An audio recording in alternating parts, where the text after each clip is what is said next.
My stepmother erased me from Dad's obituary, but as co-trustee I blocked her plans. 2 years later, she was in court, guilty on 14 counts. My stepmother prevented me from attending my father's funeral and removed me from his obituary. So I denied her his inheritance. I was 14 when my father married Celine.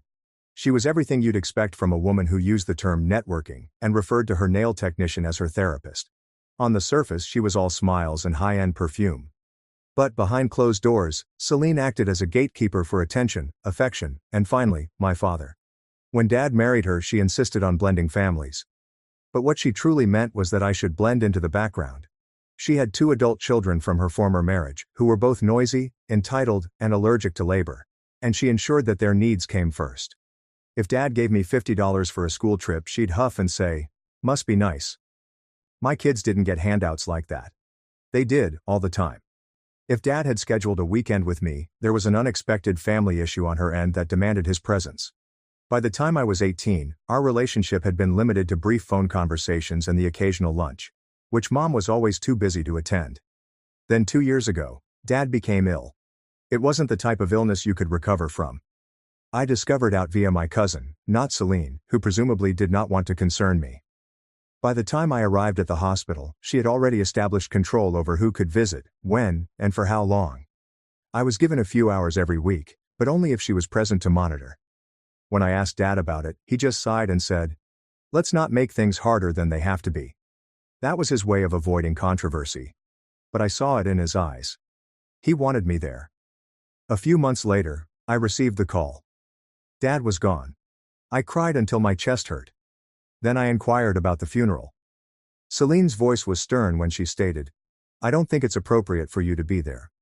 I assumed I misheard. "I'm his daughter. And I'm his wife," she exclaimed. "This is going to be a private ceremony for people who were actually part of his life."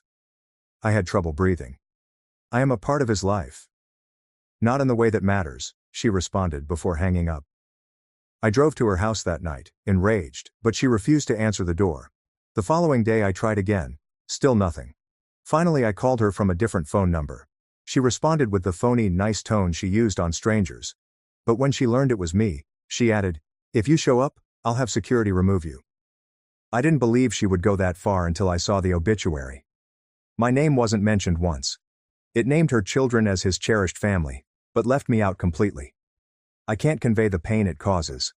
It wasn't simply losing my father, it was being removed from his life story while his body was barely cold. So I stayed at home the day of the funeral. I sat on my couch, clutching one of Dad's old flannel shirts, attempting to breathe through the sadness and wrath. But as the hours passed, something changed. I realized that if she could cut me out of saying goodbye, I could also cut her out of the lovely little world she had created for herself. This is when the backstory becomes vital. Dad had managed his cash wisely. He had a will, which he revised after marrying Celine. She assumed she would get everything. She was wrong. Dad had left me a 50% share of their home, as well as control over a small trust fund for property taxes and upkeep. I hadn't done anything with it while Dad was still living, partially out of respect, and partly to avoid starting a battle. But once she barred me from attending his funeral, the gloves came off.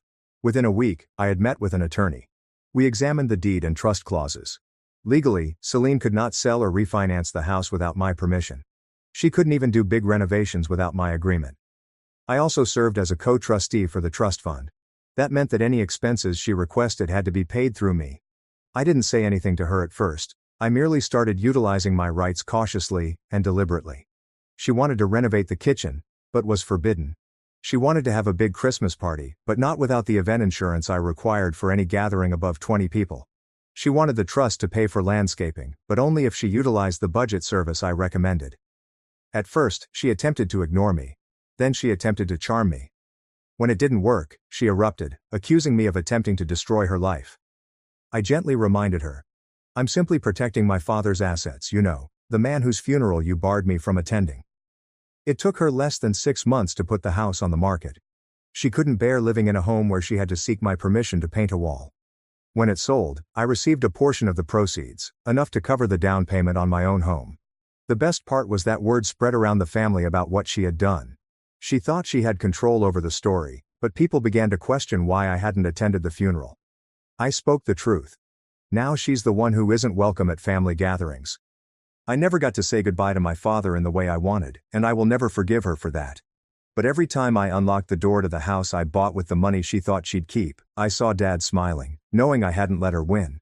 But just when I thought it was all over, I received a call from the hospital. That was the truth regarding my father's demise. I was unpacking boxes in my new living room when my phone rang with an unfamiliar number. The woman on the other end identified herself as Marisol Torres, and she had worked as a nurse in the intensive care unit where Dad died. Her voice was cracking as she informed me she couldn't keep quiet about what had happened to him. My fingers trembled so badly that I had to put down the photo frame I was holding. She wouldn't say much over the phone, only urging that we meet in person at a coffee shop called Neutral Grounds, about 20 minutes from the hospital. I agreed to meet her the next morning, despite my mind racing with 1,000 possible ideas about what she might know. I couldn't sleep the entire night, replaying every memory from Dad's final days in the hospital. When I walked into Neutral Grounds the next morning, a woman in her 40s with sleepy eyes motioned me to a corner booth. She had a manila folder on the table and kept her hand on it, as if she was scared someone would grab it. Before I could even sit down, she pushed the folder across to me and instructed me to review Dad's prescription logs from his final week. The papers within indicated dosage after dosage of pain medication, each higher than the previous, and none of them matched what his doctors had prescribed. Celine's signature appeared on every authorization as his medical proxy. According to the notes, Dad's morphine levels tripled in just 3 days, despite the fact that his condition was improving. Marisol leaned forward and told how she had tried to convey her worries to the hospital administrator Dr. Adrian Kessler, but he rejected everything and changed her schedule so she could no longer be near Dad's room. She stated that 3 other elderly patients who used Celine as a proxy had demonstrated the same tendency. They all died within weeks, leaving huge estates. My stomach fell when I realized this may be bigger than just my father. After leaving the coffee shop, I waited in my car in the parking garage for 20 minutes, unable to even turn on the ignition. My hands were shaking when I contacted Rowan Russo, the estate sale attorney, and left a voicemail requesting immediate legal guidance regarding Dad's death. The concrete walls of the garage felt like they were closing in on me as I struggled to grasp the possibility that Celine had murdered my father. Rowan contacted me back within an hour, and I could sense the concern in his voice as I described what Marisol had showed me. He instructed me to document everything, make copies of all papers, and submit a complaint with the medical board immediately. When he asked if I was prepared for Celine to face murder charges, I said yes without hesitation. I spent the entire weekend at my kitchen table arranging medicine logs and drawing a chronology of Dad's final days with sticky notes and highlighters strewn about. Every aspect I remembered about Celine's behavior began to change, such as her insistence on being alone with the physicians and her control over who learned about his health. The way she hovered over the nurses when they gave him medication appeared less concerned and more like she was making sure they followed her instructions. 2 days later, my cousin Alara called me unexpectedly, claiming she had heard from other family members that I had been asking questions about the burial. She claimed she had something I needed to see and asked if she could come over right now. When she came, she took out her phone and played a tape she had covertly recorded at the burial when Celine was outside taking a call. Celine's voice was as clear as day, as she assured someone that the situation had been resolved and that the estate will be cleared soon. Alara thought it was strange at the time, but didn't think much of it until she learned I was looking into something. I immediately called Rowan and met him at his office the next morning with all of the evidence we had obtained thus far. He'd previously retrieved the estate records and discovered that Celine had filed paperwork to accelerate probate just 2 days after the funeral, which he thought was rather quick for someone who was apparently grieving. The timing of everything, the medicine adjustments, the hastened probate filing, the phone call at the funeral, suggested that Celine had planned this for months. That evening, Marisol told me that Dr. Kessler had been interrogating other nurses about her, wondering if she had spoken with anyone about prior patients. That medicine log reveal made me wonder what Celine's real strategy was here. The timing of those dosage increases appeared particularly handy for someone who was already measuring the kitchen for improvements. She was afraid he would find out she had contacted me and wasn't sure what to do. I told her to act normal and go to work as if nothing had changed. While Rowan was preparing formal complaints to submit with the medical board and the district attorney's office, I needed to get some fresh air, so I drove to Riverside Park, where Dad used to take me fishing every Saturday morning before Celine entered our life. The wooden benches were frost-covered, but I sat nevertheless, staring at the frozen pond where we'd caught bluegill and talked about everything except what really mattered. The last time I saw him awake enough to converse. 2 weeks before his death, he grasped my hand and began to say something about Celine before stopping himself and simply squeezing harder. His eyes had this look that I couldn't place at the time, but now realized was a combination of terror and guilt. He knew something was wrong, but lacked the strength to fight it. A week later, my phone called at 2 a.m., and I almost didn't answer the unknown number. Dorian's voice was slurred and aggressive as he talked about his mother acting wild since the burial. He claimed she had been burning papers in their backyard fire pit all week and kept calling a guy named Adrian at odd hours. I set my phone to record as he rambled about finding shredded financial records in the garbage and hearing her rage at someone for not telling the truth. He repeated Adrian's name 3 more times before hanging up and throwing up. Rowan filed a formal complaint with the medical board 2 days later, including Marisol's prescription logs and Alara's tape from the hospital parking lot. The board responded with a form letter stating that they had launched an investigation that would take at least 60 to 90 days for initial assessment. I wanted to yell at the timeline, but Rowan reminded me that solid cases take time to develop properly. My phone called the next afternoon, and it showed Celine's number for the first time since she had barred me from attending Dad's burial. Her voice dripped with artificial kindness as she inquired about my well-being and added that she had heard I had been questioning Dad's care. She stated she didn't want me to become irritated with conspiracy theories when I should be focusing on healing and moving forward. The danger hovered between us, and I remained silent, allowing her to reveal more with each tense word. She added that Dr. Kessler was concerned that I was pestering his employees, and that I might need professional help to handle my grief correctly. I remained silent, and she hung up after telling me that spreading lies against decent people had consequences. Marisol texted me to meet at a downtown Starbucks the next morning, when she handed a manila folder over the table. Inside, there were printouts from a charity website showing Celine and Adrian working on the same hospital foundation board 15 years ago, before Dad met her. There were images from galas where they stood together smiling, as well as donor lists indicating that they had co-sponsored various events throughout time. Marisol showed a newspaper piece about the organization being probed for financial problems. Celine looked me in the eye right before she left the board and told me that this wasn't a coincidence and that she believed Dad had been targeted since the beginning. The following week, Rowan summoned me to his office, where he had spread property records across his conference table like a desperation chronology. Celine attempted to refinance Dad's house 3 times in the year before his death, but each application was denied because the trust required my signature. The loan amounts increased each time, beginning at $200,000 and ended at $500,000. The final application was submitted about 2 weeks before Dad went into the hospital for what was intended to be routine surgery. Rowan pointed out that each denial letter cited the trust structure that secured my inheritance as a roadblock. My apartment was too quiet that night as I laid in bed, rehashing every contact with Celine since she married Dad.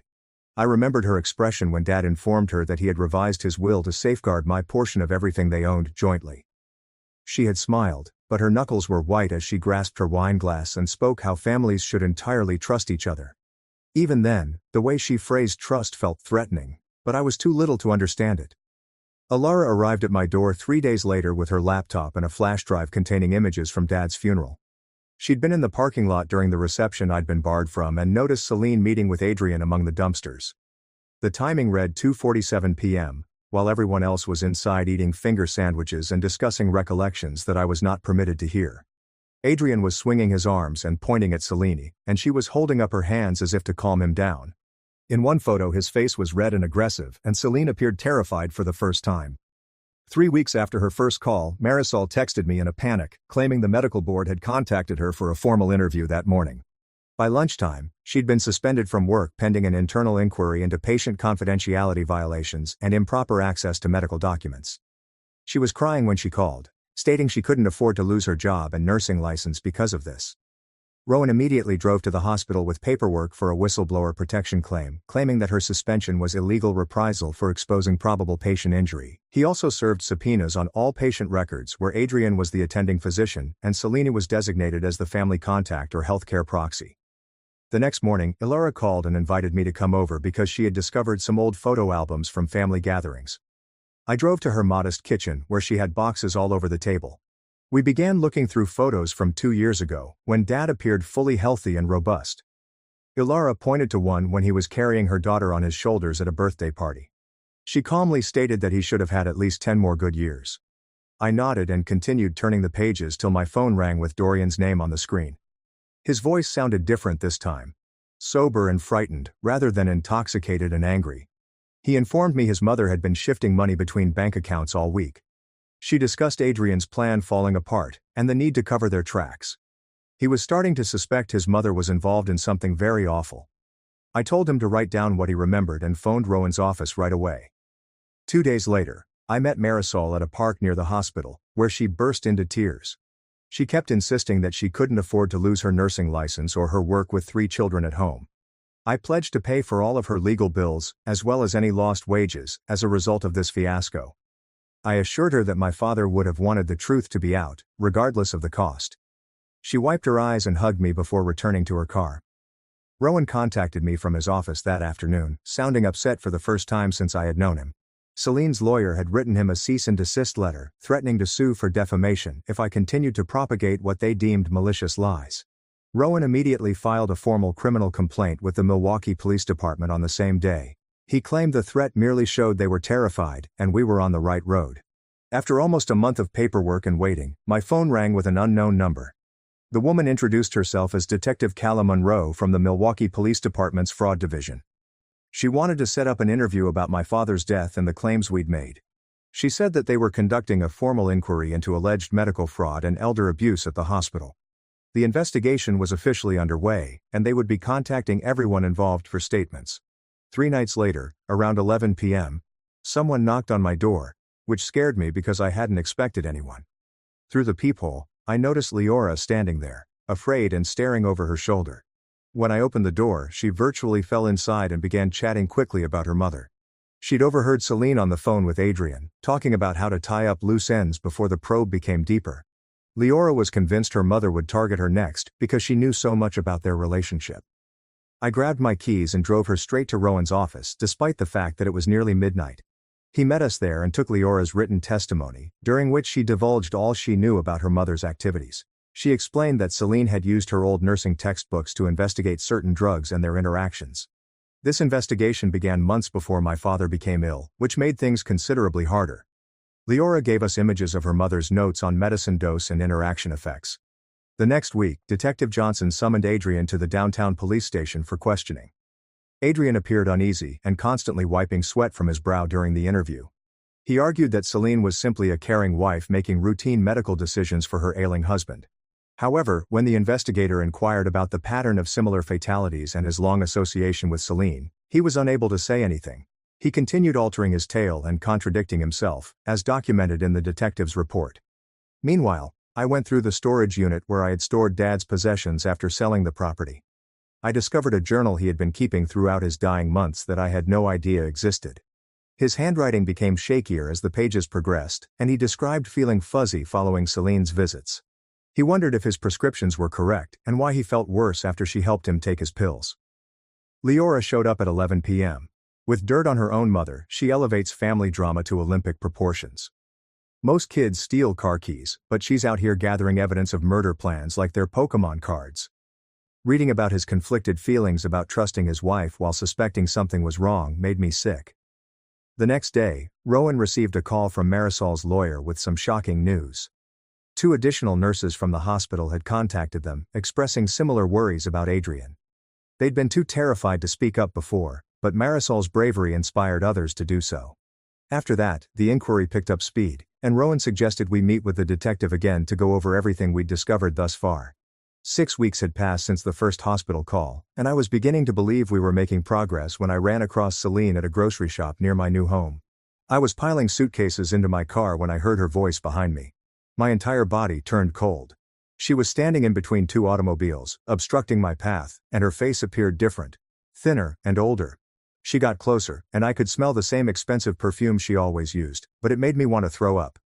"You have no idea what you're destroying," she remarked in a low tone that didn't sound like her. I took out my phone and began recording without thinking about it, holding it at my side while ensuring it was pointing at her. She kept talking, claiming that my father would die anyhow, and that this way it meant something. Whatever that meant. Her hands were shaking, and she kept looking about, as if she was afraid someone would notice us together. I told her to get away, but she grabbed my arm and squeezed hard enough to leave scratches. When another shopper approached and asked if everything was okay, Celine let go instantly, putting on her best fake grin. She went away quickly, but not before warning me that I would regret it because I didn't understand what I was doing. My hands were so shaky I couldn't drive home, so I contacted Rowan right away to tell him what had occurred. He summoned me to his office immediately, and we played the recording for Detective Arden, who listened to it 3 times before calling for assistance. The investigator stated that Celine had effectively confessed on the audio, and an arrest warrant would be issued immediately. 2 officers went to her house that afternoon, but she had already left. Her car was still in the driveway, and the neighbors reported seeing her put suitcases into a cab earlier that morning, before she confronted me at the store. The inside of the house was a shambles, with drawers open and clothes strewn about like she'd packed in a hurry. Dorian called me crying that night, which was unusual because we had never spoken much before. His mother had drained their joint bank account and left him a message stating that she would contact him once things settled down. She had taken everything, including money from his sister Leora's education fund, and simply vanished without telling her own children where she was heading. He continued screaming he couldn't believe she'd desert them like that, but I wasn't surprised, because Celine only cared about herself. The medical board began looking into Adrian's other cases after learning of the probe, and what they discovered made everyone sick. Over the course of 5 years, they discovered 17 patients who died in unusual situations, and each one had money and a relationship to either Celine or Adrian. Some were Celine's country club pals, while others were Adrian's own patients who had been transferred from other doctors. The patterns were consistent, with prescriptions changed just before death and family members kept away during their final days. On paper, each death appeared natural, but when combined, it was clear that something horrific had occurred. 2 months had gone since that first hospital call when I finally went to see Dad's grave for the first time since the funeral I was not permitted to attend. I had been putting it off because I wasn't sure I could take it, but I needed to tell him what was going on. The cemetery was quiet, and I sat on the cold ground, discussing the inquiry with his headstone and pledging to get justice for him. Ilara arrived while I was there, and she must have known I had finally summoned the confidence to come because she simply sat next to me without saying anything. We held each other, and I grieved harder than I had since his death, finally allowing myself to experience the anguish I'd been suppressing while fighting Celine. Rowan summoned me to his office the following week because the FBI had entered the investigation when Celine crossed state lines, and they suspected interstate fraud was involved. They said she had been tracked to a hotel in Chicago, but she was using a phony ID, and they were still trying to find her specific whereabouts. The agent stated it was only a matter of time before they found her, but I could see they were frustrated that she had gotten such an early start. Adrian was arrested that same day in the hospital lobby in front of all of his coworkers and patients. They accused him of medical fraud, elder abuse, and conspiracy to commit murder. Marisol was watching from across the lobby as they handcuffed him. She looked sorrowful, even though she had been vindicated, because the entire situation contradicted everything doctors were supposed to stand for. The investigation grew, and 17 families eventually filed a civil claim against the hospital, Adrian, and Celine. Rowan and I spent hours going through all of the case papers, and the hospital's insurance company was already pressing for a settlement since they knew how horrible things would look in court. Leora contacted Rowan's office one day and asked to meet, bringing a laptop full of emails from her mother and Adrian. They'd been using the phrase, the Milwaukee Protocol, as code for their scam, and she had dozens of communications in which they discussed which patients to target and how to split the funds. The detective granted her immunity in exchange for her cooperation, and she appeared relieved to finally reveal what she knew. I wasn't sleeping or eating well anymore, and I kept checking the locks on my doors, terrified that Celine would show up at my new home, despite the FBI's claim that she was hundreds of miles away. 3 days later, Rowan called me at 6 a.m., his voice quivering with excitement. The FBI apprehended Celine at Chicago's O'Hare Airport as she attempted to board a trip to Costa Rica with a forged passport and $90,000 in cash. They pulled her off the plane in handcuffs, while other passengers recorded films on their phones. Within 12 hours, she was back in Milwaukee, sitting in a holding cell at the county jail. The judge set her bond at $2 million, which she couldn't afford. They accused her of first-degree murder, conspiracy to commit murder, and financial fraud totaling more than $300,000. I watched the news from my couch, and my hands shook every time they displayed her mug image. 2 weeks later, I had to visit her in person for her arraignment. The courthouse was filled with reporters, and I wore sunglasses despite the overcast weather. Celine entered the courtroom wearing an orange jumpsuit, her hands shackled in front of her. She appeared 20 years older, with gray roots visible in her hair and significant creases around her mouth. Her lawyer stood by her in an expensive outfit as the judge read the charges. Celine maintained her chin up and stared straight ahead, as if she were attending a board meeting rather than facing life in prison. When the court inquired about her plea, she said, "Not guilty," in a clear voice that made my stomach flip. I noticed she was still wearing Dad's wedding ring and the diamond earrings he gave her on their anniversary. After the hearing, Dorian and Leora waited for me in the corridor. They both looked dreadful, with dark circles under their eyes, and Dorian's hands were shaking even more than mine. Leora started crying before she could say anything, so Dorian had to speak for both of them. He apologized for everything, even how they treated me, taking Celine's side, and squandering Dad's money as if it were their own. They stated that they wanted to testify against their mother and would return any remaining money from the estate. I didn't know what to say, so I simply nodded and went away. Rowan called the next morning to say Adrian Kessler's lawyer wanted to meet with me to discuss a possible plea offer. We met in Rowan's office that afternoon, and the other lawyer was a young man who was constantly sweating through his shirt. He stated that Adrian was willing to testify against Celine in exchange for a reduced sentence of 5 to 10 years rather than 25 to life. He said Celine was the mastermind behind Adrian's seduction and subsequent extortion over his gambling debts to the wrong individuals.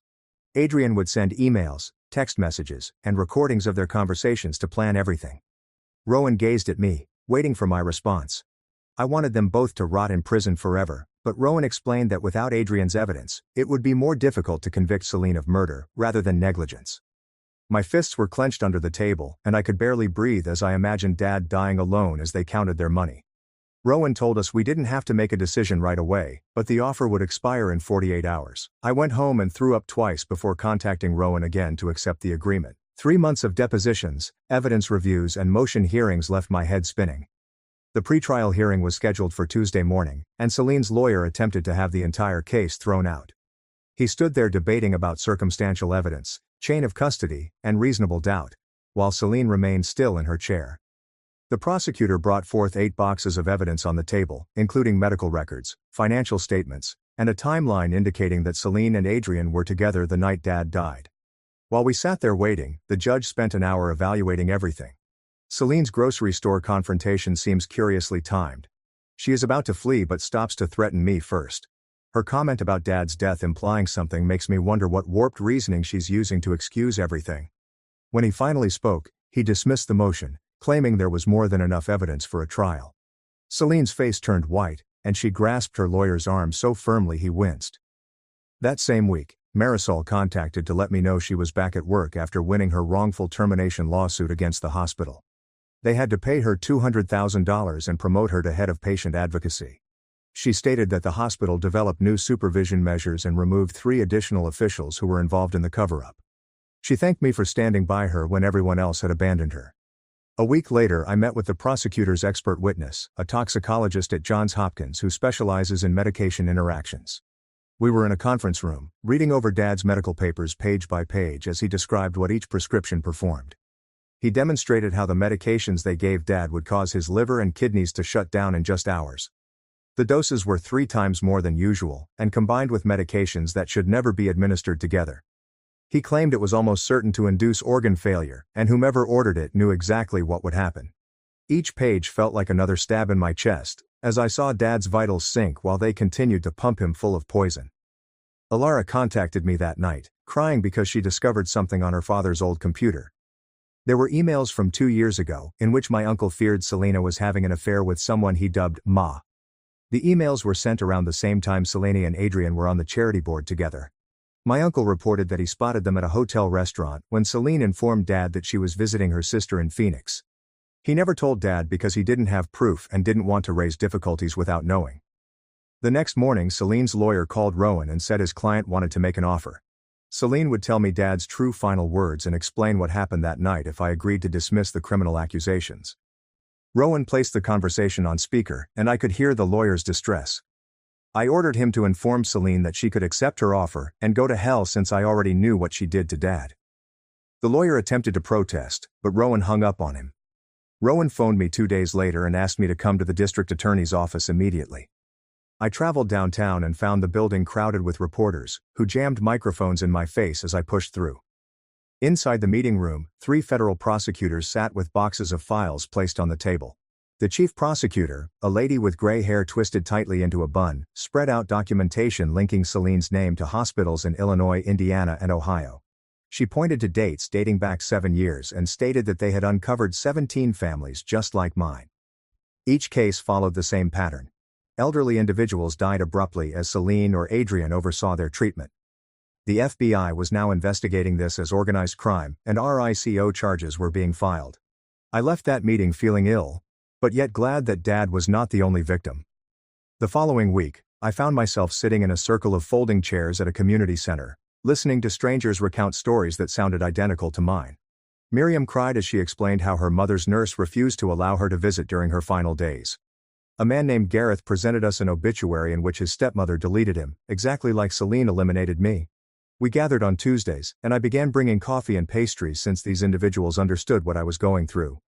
4 months after the first hospital call, Rowan invited me to his office to discuss a settlement offer.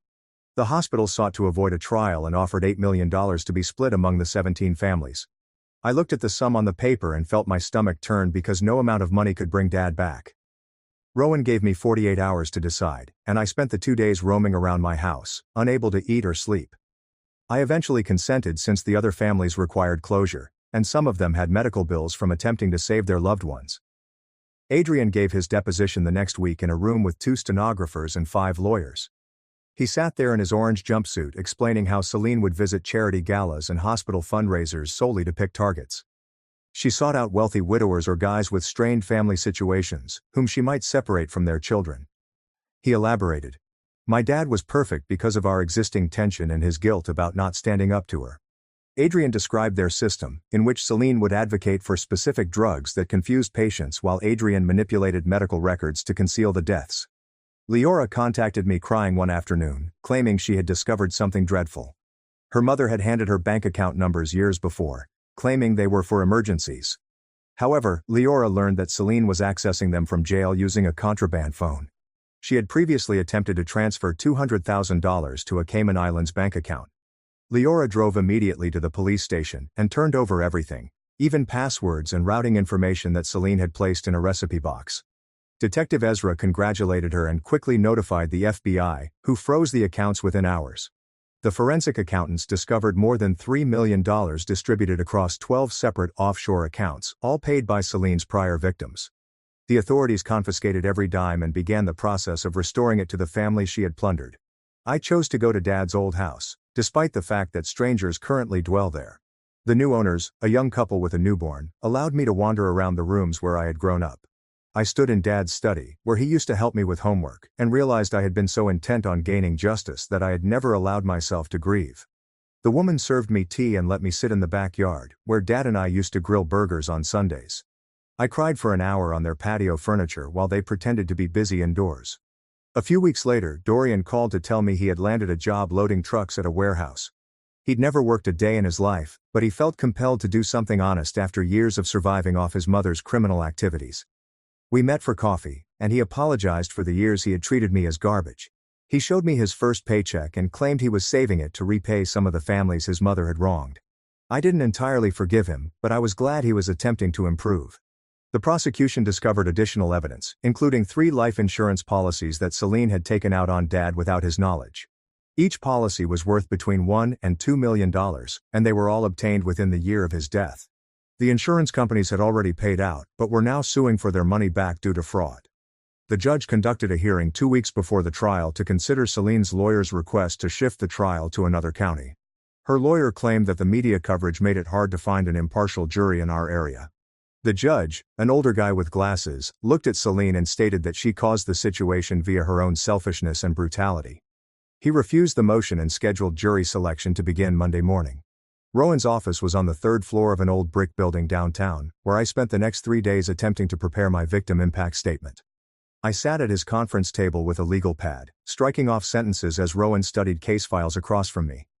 Every time I tried to convey what Celine had done, the words were inadequate for the damage she had inflicted. I wrote about being barred out of Dad's hospital room while he was dying. I wrote about the funeral I was unable to attend and the obituary that removed me from his life. I wrote about discovering she had been poisoning him with excessive morphine doses. Rowan looked up as I dumped another draft in the garbage. He instructed me to simply write what I would say to Dad if he could hear me. That helped. And by Thursday afternoon, I had 3 paragraphs that made my hands shake as I read them aloud. Marisol arrived at my place on Friday morning, carrying coffee and a folder full of medical charts. She sat on my couch and spread the papers on my coffee table, pointing out dates and dose quantities marked in red ink. The prosecutor had asked her to testify about the pharmaceutical patterns she'd noticed during Dad's final weeks. She stated that preparing for this had transformed her, making her question every instruction she followed at work. We both realized we'd never be the same people we were before Celine entered our lives. That weekend, I opened the final box of Dad's belongings from the storage unit. The majority of it consisted of old tax returns and appliance instruction manuals that he had discarded years before. But at the bottom was a shoebox filled with cards and letters, some addressed to me but never delivered. One envelope contained my name in his unsteady handwriting and a date from a month before his death. Inside, he'd written that he regretted not doing more to protect me from Celine, that he knew she was keeping us apart but was too weak to confront her. He stated he loved me and wished he'd had the courage to stand up to her while he still could. I sat on my bedroom floor, crying and holding that letter until the ink blurred from my tears. Adrian had been attacked in the county jail, according to the report that arrived on Rowan's office phone Monday morning. Another inmate, whose mother had died due to medical neglect, had trapped him in the shower with a sharpened toothbrush. Adrian lived, although he required surgery to repair liver damage and was in serious condition at the same hospital where Dad died. The prosecution called Rowan to explore whether Adrian's taped deposition might be used if he was unable to appear in person. The judge's denial of Celine's motion for a change of venue because she caused the issue through her own greed and cruelty is the legal equivalent of telling someone they built their bed and now they get to rot in it. Detective Cyrus came by that afternoon with more unpleasant news about Celine's plans. They discovered emails on her laptop indicating she had already chosen her next target, an 82-year-old widower from the country club called Leonard Voss. She'd volunteered to help prepare his granddaughter's wedding and had been meeting with him twice a week for coffee, telling him how lonely she was after losing her husband. Leonard's daughter called police after watching Celine's arrest on the news and recognizing her from wedding planning meetings. The detective stated that Celine had been following the same pattern, getting close to the family, becoming essential, and portraying herself as the loving friend. Everything hit me all at once on Sunday night, just before the trial. Alara found me on my bathroom floor at 2 a.m., unable to breathe and with a feeling that someone was sitting on my chest. She assisted me to the couch and stayed with me as I gasped and shook, urging me to count my breaths. She stayed awake with me till morning, pouring tea and telling me that my father would be proud of what I was doing. She said he wanted me to be tough in court and tell the truth about what Celine had done. When we arrived at the courthouse on Monday morning for the first day of trial, it was filled with reporters and cameras. The prosecutor, Helena Vargas, a woman with silver streaks in her black hair, stood up for opening comments and informed the jury that they will hear proof of a planned murder disguised as medical treatment. She depicted Celine as a predator who had separated a dying dad from his daughter, altered his medications, and taken not only his money, but also his last moments with his family. Celine's lawyer, a man in an expensive suit who was constantly checking his phone, claimed that Celine was a dedicated wife who had made difficult medical decisions while caring for her terminally ill husband. He claimed the prosecution was attempting to criminalize sympathy, and Celine's only offense was loving a man whose daughter had abandoned him. I had to dig my nails into my palms to prevent from getting up and yelling at his lies. On Tuesday, it was my turn to testify, and my legs shook as I approached the witness stand. Celine gazed at me the entire time, her lips drawn into a thin line, trying to get me to focus on her rather than the jury. Helena inquired about the funeral, and I detailed receiving the call that I had been banned, driving to Celine's house, and being threatened by security if I showed up. I told them about the obituary that included Celine's children but not mine, and how I was removed from my father's life story while his body was still warm. One juror wiped her eyes as I read the letter Dad had written apologizing for not protecting me from Celine. When Celine's lawyer cross-examined me, he argued that I was upset about the bequest and seeking vengeance, but I remained calm and kept to the facts. Marisol took the stand on Wednesday afternoon carrying a trolley loaded with medical charts and papers.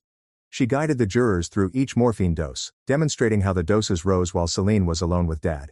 She pointed to her own notes in the margins, where she had questioned the dosages but was overridden by Dr. Kessler. Celine's lawyer attempted to portray her as a dissatisfied employee with a vendetta against the hospital administration, but Marisol's comprehensive record spoke louder than his allegations. She'd saved copies of everything, photographed prescription logs, and even taped phone calls with Dr. Kessler when he told her to increase the morphine despite Dad's stable health. The court requested a pause following Marisol's evidence, and when we returned 3 days later, the TV screens were put up for Adrian to testify from his hospital bed. He looked pretty awful, with tubes sticking out of his arms and a neck brace holding his head immobile. The prosecutor requested him to describe what occurred to my father and the other patients.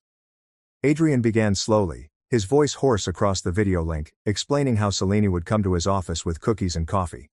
She'd ask inquiries about pain management procedures and end-of-life care, always implying that she was concerned about her husband's comfort. He claimed she knew exactly which drugs would hasten organ failure without raising alarms. She'd looked for combinations that resembled natural decline in sick patients. Selene sprang up from her seat and screamed, "He's lying, trying to save himself." The judge banged his gavel and ordered her lawyer to control his client, or she would be removed. Adrian continued to relate, detailing how Selene would cry in his office while watching Dad struggle. She'd ask him to increase the morphine, claiming Dad was in pain even though the nurses stated he was okay. The next witness was Leora, and I couldn't believe she was about to testify against her own mother. She proceeded to the stand without looking at Selene, and her hands shook as she took the oath. Leora spoke to the court about growing up with Selena's concern with money and prestige. She explained how her mother would practice crying in front of the mirror to get the correct mood for each circumstance. Leora had walked in on Selena the morning of Dad's burial, rehearsing her heartbroken widow expression. Selena had chuckled and explained that she needed to look great for the cameras since some distant cousins were affluent. During lunch recess, I went to the toilet and discovered Selene already there, correcting her lipstick. She turned to me and said that Dad had asked for the medicines. She stated he'd rather die than continue living with a daughter who had abandoned him. Although I recognized the manipulation, it still stung. So I simply washed my hands and left without saying anything. That evening I sat with Alara at my kitchen table, poring over Dad's journal, which the police had returned. We discovered an entry from 2 months before his death in which he expressed fear of Selene. He claimed she was becoming someone he did not recognize, cold and calculated about everything. He had written that he wished I could visit more often without generating fights, and that he missed our Sunday breakfasts. The prosecution called in a financial expert the next morning, who tracked down Selene's offshore accounts. The jurors leaned forward as he displayed charts of money moving through shell companies for 3 years before Dad became ill. He described how Selene had looked into each victim's familial condition, looking for parents who had strained connections with their children. She had carefully selected patients whose families were unwilling to ask probing inquiries regarding their deaths. 2 days later, Selene's defense team summoned witnesses, the majority of whom were members of her book club and charity committee. They all said she was devoted to Dad, often discussing his care and comfort. However, when the prosecutor cross-examined them, they revealed they had never seen Selene with Dad. They'd only heard her stories over meals and meetings, never seen their true interaction. One woman acknowledged that Selene had asked her to testify and offered to donate to her charity. Then Selene took the podium and gave the best performance of her life. She wailed about being tortured by her envious stepdaughter, who had always despised her. She claimed I was unhappy over the will and attempting to destroy her out of spite. However, when the prosecutor began asking specific questions, her tale fell apart. She couldn't explain the offshore accounts or why she was researching those particular meds. She contradicted herself regarding Dad's condition, first saying he was in excruciating pain and then claiming he was tranquil. The prosecutor retrieved Adrian's texts in which she expressed a desire to expedite proceedings. During cross-examination, they played the recording I recorded in the parking lot, in which she admitted everything. Selene claimed I edited it and took her statements out of context, but the forensic expert determined the video was legitimate and unedited. Selene finally agreed she had uttered those things, but claimed she was simply upset and exaggerating. After her testimony, I could no longer sit in the courtroom and stepped outside to the steps. Rowan found me sitting with my head in my hands, trying to digest everything. He reminded me that, whatever the outcome, I had already won by exposing the truth. He added 3 other families had come forward after hearing the news, concerned about their own loved ones' deaths. We'd kept her from injuring anyone else, and that was more important than the verdict. Dorian was the last witness that day, and it was difficult to watch him take the stand. He seemed broken, not like the arrogant guy who used to mock me at family dinners. He testified about finding records that his mother attempted to burn after his stepfather died 2 years ago. He revealed her relationship with Adrian, saying they had been meeting covertly for months before his stepfather became ill. Dorian burst out crying as he apologized to me, stating he should have seen what she was doing. He claimed he was too concentrated on the money she provided him to consider where it came from. The prosecutor stood up the next morning for closing arguments and proceeded gently to the jury box, placed his hands on the rail and looking at each juror individually. He took out a thick folder and began arranging images on a board. My father's hospital records, bank statements indicating the transfers, and text exchanges between Selene and Adrian that they had retrieved from her deleted files. He pointed to each piece of evidence and explained how Selene had planned everything, how she'd gradually upped Dad's prescription amounts, How she'd made sure she was always the one giving him his medications, and how Adrian had altered the medical records to conceal what was actually going on. The prosecutor's voice grew stronger as he spoke about the other families, displaying photos of 3 other elderly patients who died in identical circumstances while Selena was present. All of them left money behind, which mysteriously wound up in her accounts. Adrian's testimony from his hospital bed makes me question what happened to put him there. The narrative mentions tubes and a neck brace but does not elaborate on his ailments. Celine's lawyer stood up next and fixed his tie before approaching the jury, arguing that the entire case was based on chance and that Celine was simply an easy target since people disliked her demeanor. He claimed Adrian was attempting to rescue himself by blaming Celine, that there was no concrete evidence she'd given anyone the improper prescription, and that being a lousy stepmother did not make someone a killer.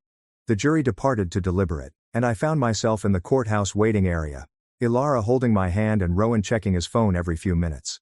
Then Dorian and Leora came in and sat across from us. None of us spoke, but we were all waiting for the same thing. I couldn't remain still any longer, so I drove to the cemetery where Dad was buried, crouching at his gravestone and tracing my fingertips over his name inscribed in the granite. I told him about the trial, how I found the courage to fight Celine, and how I hoped he could see what was going on. The wind rose up and rustled through the oak trees above me, making me wonder if he was listening. 2 days passed with no word from the jury, until the bailiff summoned us back to the courtroom, my heart hammering so loud I felt everyone could hear it. The foreman stood up, his hands shaking, holding a piece of paper that read, "Guilty on all counts: murder, conspiracy to commit murder, financial fraud, elder abuse." Celine slumped in her chair, and her lawyer grasped her arm to keep her stable. The judge pounded his gavel and announced that Celine would be sentenced in 6 weeks, ordering her to be held without bail because she had been guilty of a felony. 2 officers approached with handcuffs, and she glared at me with hatred in her eyes but said nothing. Outside the courthouse, the families of the other victims surrounded me, with an elderly woman clutching my hands and thanking me through tears, and a middle-aged guy saying I had given his mother justice. Reporters threw microphones at me, but I simply shook my head and stated that the verdict spoke for itself. That night, I cooked pasta for Ilara, Marisol and Rowan at my house, and we raised our glasses of wine in honor of Dad's memory and the realization of justice. And for the first time since this nightmare began, I was able to take a deep breath without feeling as if my chest was being crushed. A week later, I sat in the same courtroom for Adrian's sentencing, watching as the judge sentenced him to 15 years in prison with a 7-year parole possibility, as well as orders to make compensation to all of the victims' families, which didn't feel like enough for what he'd done. But it was something. 6 weeks after the verdict, I stood at a podium in the packed courtroom for Celine's sentencing hearing, my hands grasping the edges as I gazed at her sitting there in an orange jumpsuit, her hands chained to the table. I talked about losing my father, being barred from attending his funeral, having my last chance to say goodbye taken away from me, the months of pain and grief exacerbated by her cruelty, and my voice breaking as I described discovering he'd been murdered by someone who was supposed to love him. The courtroom was dead silent except for those crying in the gallery, including Dorian, who had his head in his hands, and even the court reporter had to pause to wipe her eyes. When the next family stood up, an older man with trembling hands, he spoke of his wife dying alone while Celine collected insurance money she had taken out without his permission. Another woman reported finding morphine missing from her mother's hospice supplies. The same medications that killed her mother weeks before physicians expected. Family after family depicted the same picture. Loved ones died too quickly and too conveniently. Always with Celine as the beneficiary of new insurance plans or unexpected will modifications. Celine stayed motionless through it all, not blinking when a guy burst into tears over his brother's final days. The prosecution displayed bank records on the screen with deposits matching death dates for 14 victims over 8 years. When the judge finally spoke, his voice was as hard as steel. He described her crimes as the biggest violation of trust he has seen in 30 years on the bench. She claimed she had turned caring into a deliberate murder. Celine's face cracked, revealing her true terror for the first time. The judge issued the sentence: life without parole on all 14 counts, to be served consecutively. Essentially, she would die in prison even if she lived to be 200. Celine jumped up, yelling that I had ruined her life and that everything was my fault. But the bailiff seized her arms and took her outside while she screamed my name. The courtroom remained still for a long time after the doors closed behind her. Outside the courts, the other relatives gathered around me, all of us linked by this horrific event. They were forming a non-profit to advocate for improved oversight of medical proxies and wanted me on its board. They claimed that my boldness in speaking up had saved other people's lives. I answered yes without hesitation, knowing Dad would want something positive to emerge of all this grief. 3 weeks later, Alara assisted me in cleaning out the storage container to which I had taken Dad's belongings after the house was sold. His toolbox remained in the corner, the one he'd used to teach me how to wield a hammer when I was 7. Instead of crying, as planned, I felt prepared to let go of what didn't important, and keep what did. We donated his tools to the technical school that he had always supported. He kept his watch and a few photos and donated his clothes to charity. 2 months after the sentencing, Dorian texted to see if we might meet for coffee. He and Leora appeared healthier than I'd seen them in years, both in therapy and attempting to rebuild their lives.